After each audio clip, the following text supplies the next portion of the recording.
Shalom saudara, mari kita sama-sama berdoa sebelum kita mendengar kebenaran firman Tuhan. Bapa yang baik, terima kasih Tuhan, pada kesempatan ini Tuhan izinkan kami untuk kembali boleh merenungkan dan diperdengarkan kebenaran firman Tuhan. Tolong kami Tuhan berbicara lewat hamba-Mu yang sederhana ini supaya kami boleh mengerti firman Tuhan. Di dalam nama Tuhan Yesus kami berdoa, amin. Saudara sekalian dikasih Tuhan, sudah sekian lama kita ada di rumah, tapi mungkin sebagian juga kita tetap melakukan aktivitas kita di luar rumah karena jenis pekerjaan kita yang menyebabkan kita tidak bisa ada di rumah. Nah, saudara sekalian dimanapun kau berada hari ini, saya tergugah untuk membagikan renungan pada kesempatan ini adalah ada begitu banyak hari ini orang mengalami duka cita, ditinggalkan oleh orang-orang yang dikasihi. Dan musibah serta penderitaan ini merenggut sukacita hari lepas hari yang kita alami. Nah, yang jadi pertanyaan adalah mengapa semua hal ini bisa terjadi? Dan mengapa Tuhan izinkan semua itu terjadi? Ada begitu banyak pertanyaan di benak kita, tatkala kita mengalami hal-hal demikian. Dan seringkali tidak ada satu jawaban yang memuaskan jiwa kita untuk hal-hal demikian. Nah, mari kita melihat dulu dari penjelasan firman Tuhan bagaimana sikap kita dan kita memiliki pemahaman yang jelas mengapa semua itu terjadi. Nah, saya merujuk kepada satu peristiwa di tahun 2004 ketika kala itu di Samudra Hindia ya, di pesisir barat Sri Lanka, termasuk juga waktu itu di Indonesia mengalami yaitu tsunami. Gelombang yang begitu besar menghantam dan meluluhlantahkan Sri Lanka dan juga Indonesia. Dan tercatat pada waktu itu kurang lebih sekitar hampir 200.000 orang itu kehilangan nyawanya di 14 negara. Dan ketika gelombang tsunami itu surut juga di Sri Lanka ditemukan korban jiwa yang cukup besar, 35.000 orang dan 21.000 orang terluka. Dan belum lagi lebih dari 500.000 orang kehilangan tempat tinggal. Nah, kalau kita melihat tidak jauh dari sana ada satu peristiwa bencana alam yaitu tornado yang menimpa salah satu negara bagian di Amerika yang juga menyebabkan lebih dari 1.000 rumah orang kehilangan ya, dan sekaligus juga lebih dari 158 orang meninggal dunia akibat dampak dari tornado tersebut. Dua peristiwa ini dan peristiwa-peristiwa lain itu akan menyebabkan duka cita, kehilangan dan penderitaan bagi orang-orang yang kita kasihi. Saya pun mengalami hal-hal yang demikian, bagaimana ketika saya harus kehilangan orang tua yang saya kasihi. Dan saya harus kehilangan sahabat-sahabat saya yang saya kasihi, kehilangan teman-teman, kehilangan saudara. Dan bagi kita yang kehilangan, seringkali kita bertanya di mana Tuhan dan mengapa peristiwa ini semua terjadi dan mengapa Tuhan izinkan, di mana Tuhan ketika saya memerlukan semua ini dan penghiburan yang saya perlukan, dan saya rasa ketika semua itu saya tidak siap. Nah, mari kita melihat bersama-sama penderitaan semua ini yang kita alami, apa yang Tuhan ingin sampaikan kepada kita. Bahkan seorang penulis C.S. Lewis mengatakan dalam satu kutipannya, saya kutip buat kita bersama adalah, jika engkau terjaga semalaman dan menangis tanpa henti sampai air matamu kering, kau akan tahu bahwa pada akhirnya ada sebuah keheningan. Engkau merasa seolah-olah tidak ada lagi yang akan terjadi. Itu sebuah kutipan kalimat yang disampaikan oleh C.S. Lewis. Ada keheningan. Ketika kita sudah merasa sudah kering air mata kita, kita menangisi. Satu malam kita harus ungkapkan perasaan kita. Dan di ujungnya ada satu keheningan. Seperti tidak ada lagi yang harus kita kerjakan, tidak ada sesuatu yang terjadi setelah itu. Mari kita sama-sama melihat bahwa Tuhan Yesus pun mengalami hal itu. Dan dikatakan dalam Matius 27 ayat 46, Yesus berteriak, dia berkata, "Allahku, Allahku, mengapa engkau meninggalkan aku?" Sampai akhirnya kita seringkali berpikir bahwa apakah penderitaan, kesengsaraan ini, kehilangan ini, itu karena Tuhan, kita mempersalahkan Tuhan, atau ini memang datangnya dari iblis.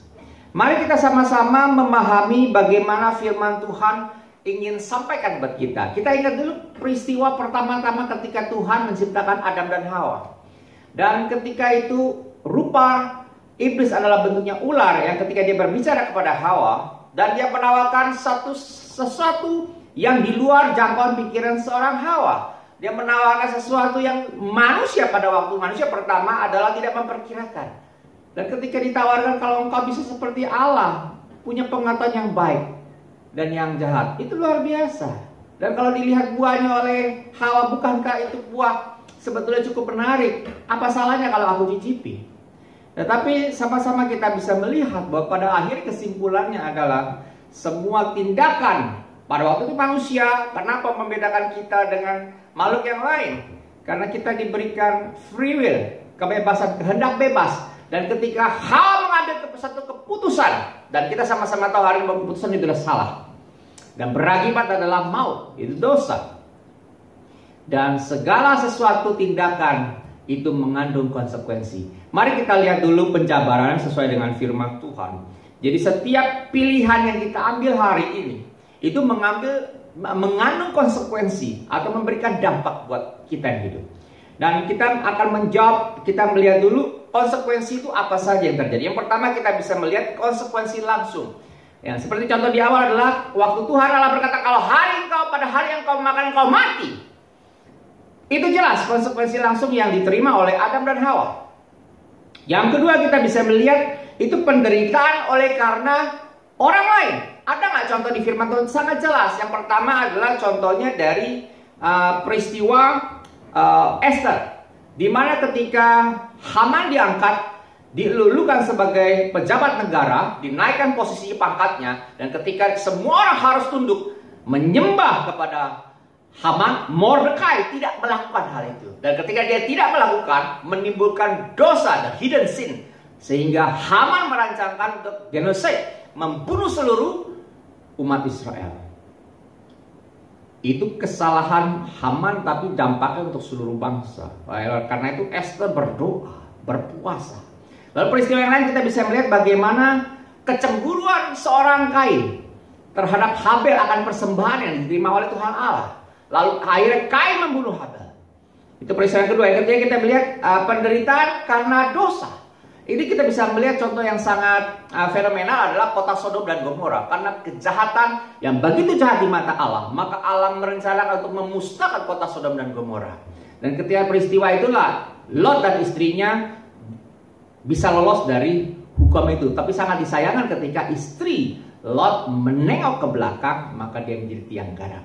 Nah itu peristiwa yang kita bisa lihat akibat atau penderitaan konsekuensi karena dosa. Di luar itu kita bisa melihat bagaimana Tuhan Allah memusnahkan seisi dunia lewat peristiwa banjir, yaitu Nuh. Bahtera Nuh menyelamatkan hewan-hewan dan juga seluruh keluarga Nuh.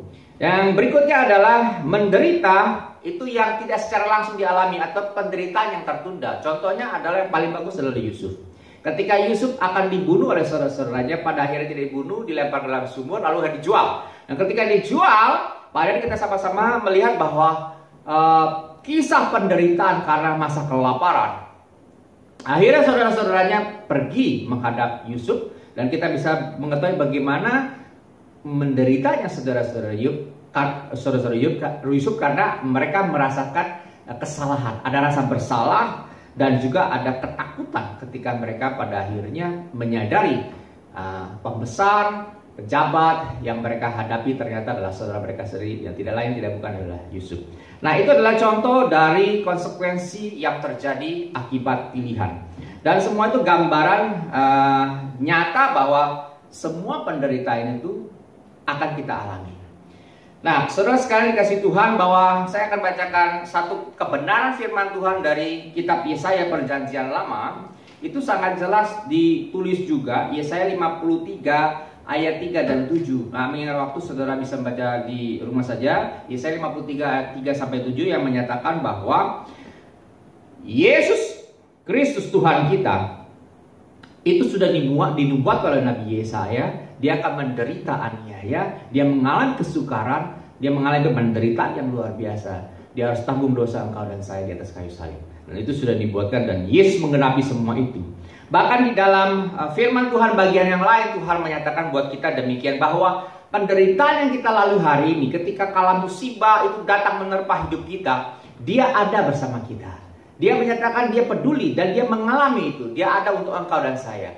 Firman Tuhan di dalam Matius 1 ayat 23 mengatakan bahwa Yesus adalah Immanuel. Yesus beserta engkau dan saya ketika hari ini engkau mengalami penderitaan.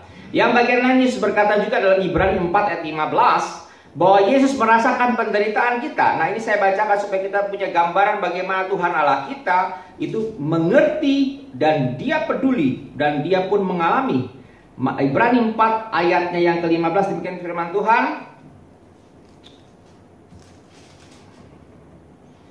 Sebab imam besar yang kita punya bukanlah imam besar yang tidak dapat turut merasakan kelemahan-kelemahan kita. Sebaliknya sama dengan kita, ia telah dicobai, hanya tidak berbuat dosa. Bagian lagi firman Tuhan di dalam 2 Korintus pasalnya yang ke-1 ayat yang ke-3 sampai ke-4 demikian firman Tuhan. Terpujilah Allah Bapa Tuhan kita Yesus Kristus, Bapa yang penuh belas kasihan dan Allah sumber segala penghiburan, yang menghibur kami dalam segala penderitaan kami sehingga kami sanggup menghibur mereka yang berada dalam bermacam-macam penderitaan dengan penghiburan yang kami terima sendiri dari Allah. Saudara dikasih Tuhan, saya mau sampaikan begini.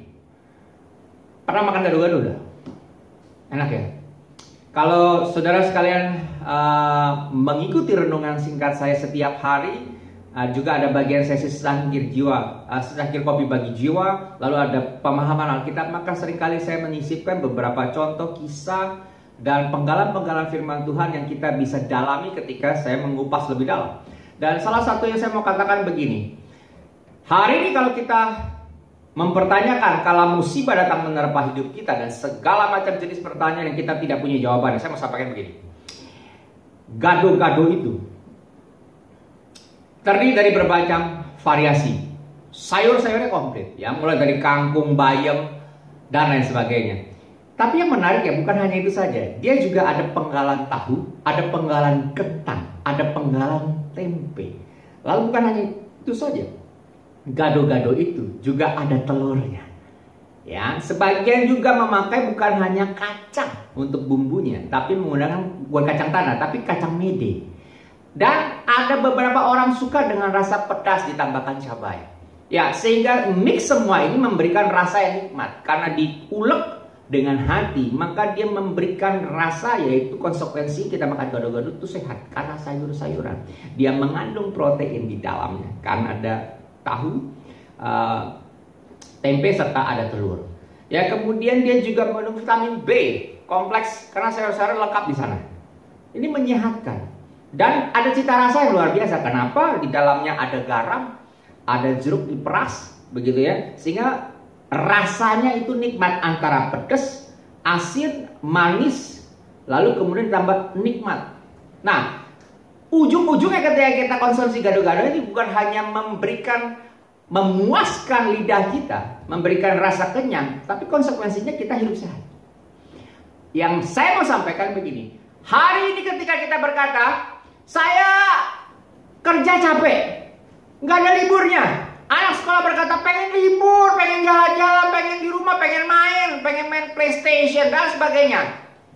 Ketika kita di lockdown, ketika kita mengalami pandemi, nyaris 3 bulan kita di rumah. Orang yang berharap libur panjang betul-betul mengalami libur yang sangat panjang. Dan setelah libur kita semua berkata kepengen sekolah. Kalau kita membaca atau kita mendengar bahwa Mendikbud kita akan segera membuka sekolah, orang tua ribut, orang tua berkata, wah saya nggak rela anak saya pergi sekolah, nanti bagaimana kalau mereka terpapar oleh COVID-19. Orang tua nggak rela, sementara mereka di rumah, orang tua komplain juga, kenapa gaptek, susah dengan tugas segala macamnya, begitu banyak dari sekolah, tidak efektif. Jadi sebagian besar orang tua 70% di dalam responder menyatakan tidak setuju ketika sekolah mulai dibuka dalam tahun ajaran yang baru. Sementara anak-anak di review ditanya mereka mengatakan 70% kepengen balik sekolah karena sudah bete di rumah. Yang saya mau sampaikan dalam kitab Amsal adalah Tuhan berkata ada waktunya sukacita, ada waktunya kita harus menuai, harus menanam, berjerih lelah, ada waktunya kita harus bersukacita, beria-ria, dan ada waktunya kita akan menderita, mengeluarkan tangis dan air mata. Yang saya mau sampaikan dari cerita gado-gado adalah Tuhan tahu penderitaan kita alami itu cukuplah sehari, hari ini, besok ada cerita yang lain. Kalau Tuhan berkata penderitaan yang kita alami setiap hari sepanjang sisa hidupmu, maka hari ini engkau dan saya lebih baik tidak jadi orang Kristen. Karena tidak ada satupun orang yang bisa tahan bagaimana penderitaan itu berlangsung tiada henti. Oleh karena itu dalam hidup kita mengikuti Tuhan, Tuhan memberikan kita gado-gado rohani. Gado-gado yang bisa dinikmati. Ketika kita sedang kesusahan, ada penderitaan, Roh Kudus yang hanya mampu dan sanggup menyempurnakan sukacita kita, menyempurnakan damai sejahtera dan menghibur yang paling baik yang pernah kita temui. Orang itu hanya berkata, saya ikut merasakan penderitaan. Sudahlah, legowo saja. Sudahlah, Tuhan baik dan sebagainya. Sesungguhnya yang terbaik adalah ketika Roh Kudus berbicara dalam hatimu dan di hati saya. Karena dia penghibur sejati, dia mengerti setiap tetesan air mata kita. Hanya Tuhan yang mampu dan memampukan kita untuk melepaskan peristiwa-peristiwa kedukaan itu sehingga kita bisa maju. Step forward, kita terus maju. Masih ada banyak pekerjaan yang Tuhan izinkan terjadi dalam hidup kita. Oleh karena itu dia memberikan kita gado-gado hari ini. Nah ketika penderitaan itu berlalu, tanpa terasa 1 bulan sudah berlalu, 2 bulan sudah berlalu, 1 tahun berlalu. Saya kehilangan orang tua yang saya kasih dua-duanya. Sekarang sudah lebih daripada 40 tahun saya kehilangan. Pada akhirnya semuanya akan berlalu. Diganti dengan sukacita yang Tuhan berikan. Di hari-hari yang lain Tuhan penuhkan kita dengan sukacita. Dia mengisi hari-hari kita dengan gado-gado itu. Terkadang dia memberikan kita telur. Nah kita rasakan nikmat luar biasa. Praise God. Sukacita kita meluap-luap. Kita bisa naikkan pujian. Kita memberikan kesaksian berjam-jam. Kita punya on fire, api yang menyala-nyala. Terkadang kita harus menundukkan diri kita. Kita mempergunakan lutut dan tangan kita dilipat. Kita memohon belas kasihan Tuhan. Kita mohon pertolongan Tuhan memberikan kekuatan ketika pergumulan hidup menerpa hidup kita. Masih ingat cerita seorang petinju? Dia tidak bisa dari ronde pertama sampai ronde akhir terus menyerang. Dia perlu mengatur ritme menyerang dan dia pun harus menunggu dan mengatur ritme untuk bertahan. Itu olahraga. Itu mengapa olahraga juga lari jarak jauh. Itu bukan berkata seorang pelari jarak pendek itu bisa dipastikan karena kecepatan speednya dalam berlari. Maka ketika dia mengikuti lomba 42 kilo, maka dia akan pasti memenangkan pertarungan itu. Karena yang dibutuhkan daya tahan, mengatur ritme, mengatur napas, mengatur energi. Dan strategi ini harus dimiliki oleh setiap calon juara. Saya teringat dalam satu peristiwa ada lomba yang harus selama berlangsung kurang lebih sekitar 4 hari ya di Australia belum lama ini. Bagaimana seorang peternak ya, gembala sudah umurnya tua, lebih dari 70 tahun. Bayangkan, dia memutuskan untuk ikut lomba lari. Ini lomba lari yang tidak masuk akal. Kenapa? Karena berlari non-stop. Itu selama hampir 4 hari. 4 hari 3 malam, kurang lebih gitu ya. Dan ini menguras energi. Dan orang itu membuat sulit untuk tidur. Dia harus melawan rasa kantuknya. Dan yang menariknya, semua diikuti pelari-pelari yang mempersiapkan diri dengan sangat baik. Pelari-pelari nasional yang sudah memang mempersiapkan diri begitu baik. Dan ketika ada seorang gembala yang sudah umurnya begini tua, begitu tua, semua orang berpikir mana mungkin menuntaskan pertandingan saja diperkirakan mungkin tidak mungkin atau tidak sanggup menyelesaikan. Tetapi saudara yang dikasih Tuhan, di akhir pertandingan justru semua orang bisa melihat satu fakta yang berbeda. Ketika orang tua ini, seorang peternak ini memenangkan pertandingan itu. Kok bisa? Nah, dia teringat bahwa ketika dia menggembalakan domba dan ternak-ternaknya, dia pun jarang tidur. Dia harus ada di tengah-tengah kawanan ternak itu. Dan itu sudah biasa dia berlari dari kecil sepanjang malam. Dan dia ketika bertanding itu dia berkata dia nggak pikir yang lain. Dia hanya berpikir seperti dia sedang mengembalakan ternaknya, domba-dombanya. Maka dia berlari kecil. Jadi ketika dia pertandingan dimulai, dia tertinggal jauh oleh lawan-lawan yang profesional.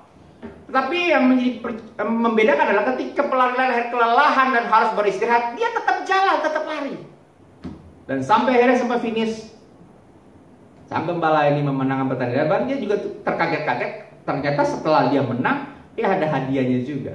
Nah, saya mau sampaikan banyak contoh ini supaya kita menyadari bahwa Tuhan itu tidak serta-merta membiarkan kita boring dalam mengikut Dia. Dia memberikan begitu banyak mix campuran gado-gado dalam hidup kita. Nah, siapa kita untuk merasakan gado-gado yang Tuhan sodorkan dalam hidup kita? Berat, sangat berat. Nikmat, sangat nikmat. Nah, bagian terakhir saya mau katakan begini, bahwa saat kita menderita dan merasa kehilangan serta kesengsaraan menyiksa hidup kita, berserulah kepada Allah yang memberikan rahmat yang baru setiap hari di dalam Ratapan 3 ayat 22-23. Selalu baru setiap hari pujian yang kita lantunkan. Dan benar, mintalah setiap hari Tuhan perbarui hidup saudara saya.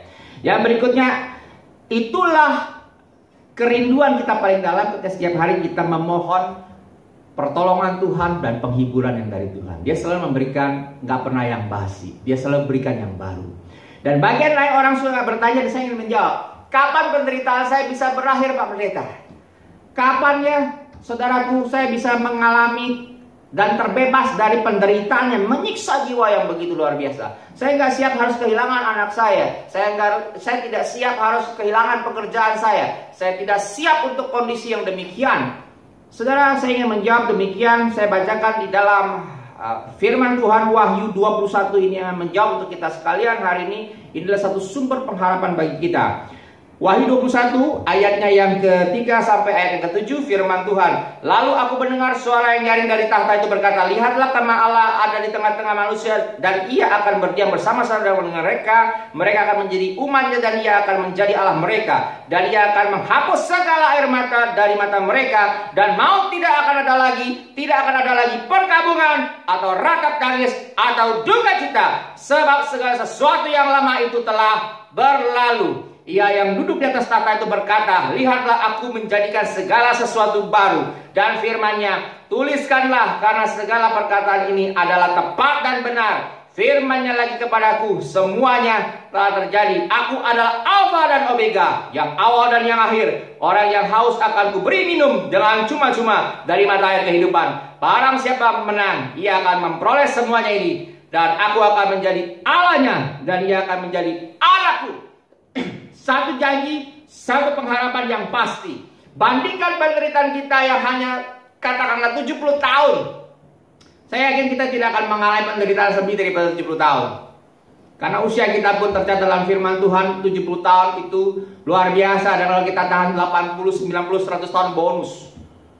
Oke lah, katakan kita 100 tahun menderita dalam dunia ini. Dibandingkan adalah kekekalan yang Tuhan berikan setelah kita bertemu muka dengan Tuhan Allah kita. Sukacita kekal selama-lamanya tidak sebanding dengan penderitaan yang engkau dan saya alami selama dalam dunia ini.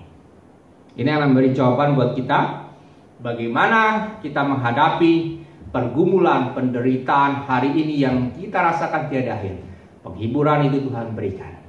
Masih ingat Mazmur 23? Itu pun adalah ayat gado-gado yang Tuhan berikan buat kita. Gadamu dan tongkatmu yang menghibur kita sekalian. Orang lain tidak akan mungkin mampu memuaskan jiwa kita. Tapi Tuhan Allah kita mampu dan sanggup dan memampukan kita hari ini melewati sebuah badai kehidupan yang Tuhan izinkan kita harus lalui. Entah itu karena pencobaan yang diberikan oleh iblis, ataukah itu ujian yang Tuhan izinkan dalam hidup kita. Lalui bersama Kristus. Tanpa Kristus kita tidak akan mampu.